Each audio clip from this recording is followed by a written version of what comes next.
Olá pessoal, tudo bem com vocês? Mais uma aula de geografia. Quero convidá-los a nesse dia nós aprendemos mais um pouco sobre a geografia, né? Estamos falando aí da dinâmica da natureza e nós vamos continuar hoje falando ainda sobre a dinâmica da natureza. Mas primeiro, sejam bem-vindos, né? Que Deus abençoe cada um de vocês, cada uma das famílias de vocês. Enfim, que Deus nos abençoe nesse dia e nos dê orientação para que possamos aprender mais um pouco, né, da geografia. Então, se ajeite aí na sua cadeira, na sua poltrona, no seu sofá, onde você estiver, tá certo? Vamos nos concentrar para aprender mais um pouco, ok? Como disse, né, vamos falar um pouco ainda da dinâmica da natureza. Nós falamos já dos continentes da Terra, né? Os 6 continentes. Depois falamos dos critérios, né, para se fazer essa divisão dos continentes, ok? E depois nós falamos da dinâmica interna da Terra, não é isso? Passando aí pela teoria da deriva continental. E por falar em teoria da deriva continental, eu trouxe aqui uma foto. Essa foto é do livro de vocês, né? Alguns de vocês ainda não tem livro, né? Mas quem tiver com o livro aí em casa, observe essa foto. Ontem eu falei para quem estava presencial, né, na escola, para dar uma olhada nessa foto, né, no livro de vocês, que tem aí uma evolução na minha, nas minhas palavras, né, tem uma evolução dos continentes, observando a teoria da deriva continental, né? Então isso aí é a orientação do Alfred, né, com relação à teoria da deriva continental. E aí tem uma, vamos dizer assim, ele começa falando, né, de um grande continentão, né, tá aí, que ele chamou de Pangeia, ok? Depois, com a evolução, né, ele colocou aí um mapa também com 2 continentes só, a Laurásia e a Gondwana, tá certo? Depois vem para cá, 1, 2, 3, né? Vou pro 3 aqui. Tem aí já um diferente, né? Uma configuração diferente. E por último aqui no 4, uma configuração também completamente diferente, né? Tá certo? Então vejam só, o que a teoria diz lá? O que nós tentamos passar para vocês? É que houve, com o passar do tempo, né, o movimento das placas litosféricas, né, ou as placas tectônicas, né, fez com que algumas transformações ocorressem ao longo do tempo. Eu disse para vocês já, não é em 10 anos, em 20 anos, em 100 anos que isso ocorre, é em milhões de anos. Então observem, da Pangeia para o número 2 já há uma diferença, não é? Parece que vai se deslocando um continente do outro. Olha só, dá uma diferença aqui, né?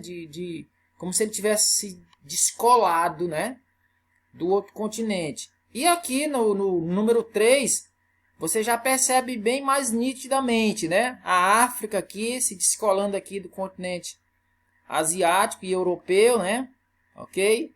E a América do Sul ali se deslocando lá assim da América do Norte.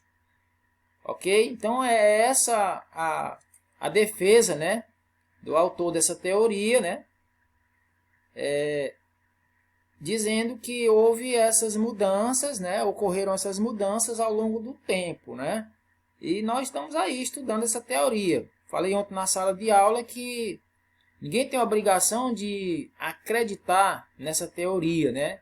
Mas se você não acredita nessa teoria, você tem que ter a sua teoria para poder, né, convencer as pessoas, ou pelo menos levar as pessoas a acreditarem em você, ok? A gente percebe aí nitidamente, né, como está a divisão desses continentes, ok? Ou a separação, a divisão não, a separação desses continentes ao longo do tempo. Aí você tem as idades, né,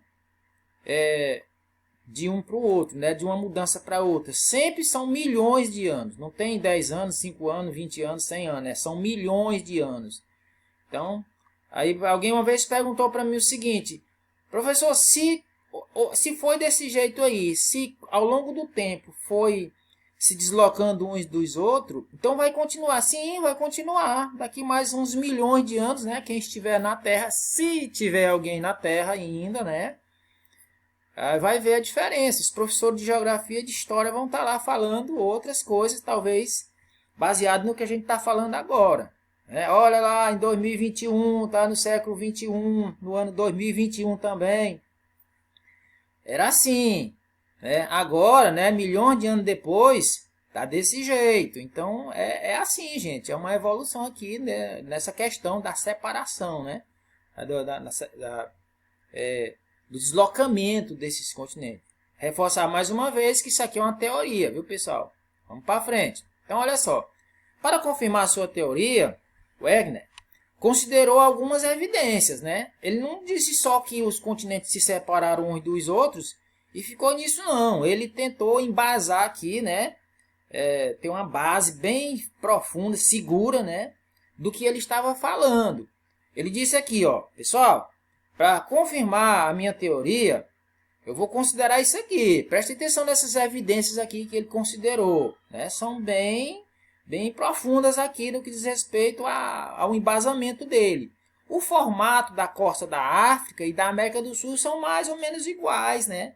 Tem semelhanças. É como se tivesse se deslocado um do outro. Isso não resta dúvida para a gente, tá certo? Então ele disse isso aí. O formato da costa da África é semelhante ao da América do Sul, tá certo? Então ali parece que estavam colados ali um no outro e aí se deslocaram, né? Ok? Aí ele baseou a sua teoria nisso aí. Outra coisa, né? Outra evidência. A semelhança entre formações rochosas desses continentes. Ou seja, ele entendeu que as formações rochosas desses continentes, né? Tanto do que estava lá em cima e no outro que estava embaixo, ou seja, na linguagem dele estavam se deslocando um do outro, as formações rochosas eram parecidas, né? Idênticas nas palavras dele. Então, por isso, né, ele diz assim, há uma semelhança muito grande nas formações rochosas, tá certo? Então, a ideia é de que essas coisas aqui estavam próximas umas das outras, né? Ou as formações rochosas eram, se não iguais, tinham muitas semelhanças, ok? Outra evidência, pessoal, que ele deixou aí para confirmar aí a sua teoria, a existência de fósseis de plantas e animais da mesma espécie. Né? Vocês sabem o que é um fóssil, né?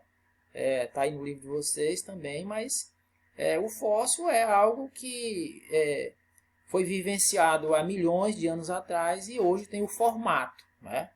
Na nossa região aqui nós temos, né, próximo ao rio Poti, né, ali nas imediações do shopping, Teresina Shopping, né? Nós temos algo lá que é chamado de a floresta fóssil. Já está muito deteriorada, né? As pessoas não zelam por aquela floresta, mas ali há uma floresta fóssil. Né? Como é que é isso, professor? Como é que é essa floresta fóssil? Eu já andei por lá e nunca vi isso aí. Olha só, nós temos lá troncos de árvores, né? Troncos de árvores, literalmente, que estão petrificados. Você olha assim para o tronco, né? Você não percebe que foi uma pedra ali, que estava ali uma pedra. Era um tronco de uma árvore e que ao longo do tempo ela se petrificou, né? Era uma árvore, né? E agora é uma rocha. Como é que é isso? Isso, como disse, né? Nada aqui na teoria é em 10 anos e 20 anos, né?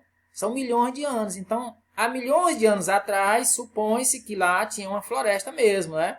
Uma floresta, as árvores. E com o tempo, essa floresta foi se petrificando, ok? Como é que é possível isso? Sim, é possível. Os peixes, né? Digamos que alguém encontrou um fóssil lá na Serra da Ibiapaba, né? Essa serra que divide aqui o Piauí do Ceará. encontrou o fóssil de um peixe, né? Encontrou o fóssil de um tubarão lá em cima da serra. E aí, como é que vai se explicar isso? O fóssil está lá, né? O peixe existiu há algum tempo atrás, estava lá, né? E se petrificou. O formato do peixe se petrificou ali, tá certo? E aí, como é que a gente vai explicar? A única explicação que a gente tem é que alguns anos, milhões de anos atrás, ali onde foi encontrado o fóssil, era um oceano, era um mar, era algo por onde o peixe passou, né? O peixe sempre está na água, né? Então supõe-se que as informações que a gente pode passar são essas, né? Alguns milhões de anos atrás, aqui era um oceano, o peixe estava aqui, né? Se petrificou, ficou o formato dele, que é o fóssil, né? E aí hoje a gente pode explicar desse jeito. A floresta fóssil foi isso, né? Era uma floresta mesmo, as árvores lá, algum tempo atrás, milhões de anos, se petrificou, né, o tronco da árvore, e hoje a gente percebe ali um tronco, literalmente, você percebe que é literalmente o tronco de uma árvore, só que não é, madeira, é pedra, está petrificada. Então, os fósseis são isso, né? É mais ou menos nesse sentido aí. Então, ele disse o seguinte, que a existência de fósseis de plantas e animais da mesma espécie estava ali, próximo uns dos outros. Então, se estavam essas evidências ali, dessas espécies, é porque um continente estava próximo do outro, né? Ele baseou-se nisso aí.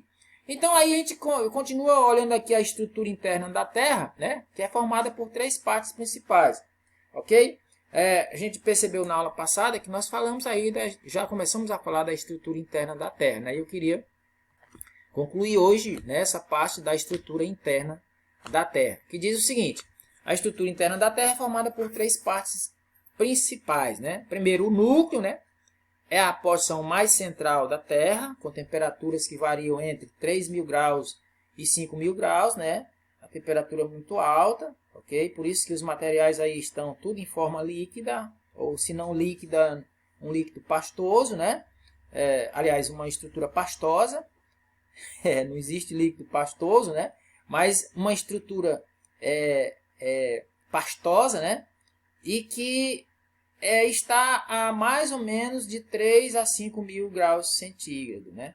Muito quente, por sinal, né? Nós estamos aqui hoje a mais ou menos 30 graus, a temperatura está muito quente. Agora imagina aí 3.000 graus, 5.000 graus, né? Essa é a composição, essa é a temperatura, né? Aí no núcleo. E aí esse núcleo se divide em 2, né? Núcleo interno e núcleo externo. Ok? Beleza? Entendido? Estamos concluindo quase. E aí nós temos o manto, aliás, a outra parte, né, em que se divide o interior da Terra. O manto é a camada localizada entre a crosta e o núcleo, composta de substância pastosa, denominada magma, com temperaturas que pode chegar a 2.000 graus centígrados. E a crosta, né, aqui onde nós estamos, é a parte mais superficial, com espessura entre 5 e 10 km nos oceanos, chegando a uma espessura entre 25 e 90 km nos continentes. A observação que a gente tem aqui é dizer que ela é sólida e sua temperatura pode variar entre 800 a 1.000 graus centígrados. E isso no interior da Terra, né? A crosta. Nós estamos na superfície, né, da crosta. Dependendo da profundidade, essa temperatura aí pode variar entre 800 e 1.000 graus. Como disse, nós estamos na superfície, né, da crosta. E nós aqui temos uma temperatura a menos, né? Beirando aí a nossa aqui, 30 graus, 35 graus no máximo, né? Eu acredito. Em outros locais mais frios, né? Em outros locais mais quentes, mas enfim. Essa temperatura é totalmente diferente do interior da Terra. Pessoal, nós concluímos aqui a nossa aula de hoje. E muito obrigado pela atenção de vocês. Eu espero vocês na próxima aula e já contando aí com a colaboração de cada um, né, no que diz respeito a responder as atividades e já fazer a pontuação aí já para a nossa próxima avaliação, ok? Já vai contar a partir da próxima atividade, ok? Beleza? Fiquem na paz, fiquem com Deus e até a próxima aula. Tchau, tchau.